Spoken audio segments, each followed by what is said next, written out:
Дүниеде әділдік пен адалдықты ту еткен адамнан артық ешкім жоқ. Алайда қазіргі қоғамда жеке басының пайдасы үшін кей адамдар өзіне міндеттелген қызметті дұрыс орындамай, арам дүние табуға дейін барады.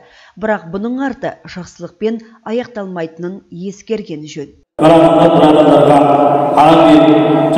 осындай сұрақтар шешілмей, тендерді маған отырып бер, біз бірігіп жұмыс істейік деп болады.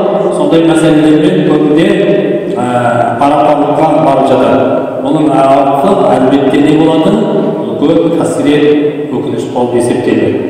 Қолында биліктің тетігі бар лауазымды тұлғаны өз мүддесіне көндіру мақсатында оған заңсыз сыйақы ұсыну пара деп аталады. Пара табан асты маңдай терсіз келетін арамақша. Қара жолдың бойында оңай олжаға кенелген пара алушы да парақор емей немене. Қоғамда адамгершілік пен адалдықтың кемуіне сеп беретін кері тартпа кеселдің бірі бұл. Парақорлық, пара беру, адамдар бір-біріне деген сондай бір қазір қоғамда үрдіс болып кеткен қоғамның сондай ауыр болып жатыр. Сондықтан бұл дінімізде парақорлықтың өзі не?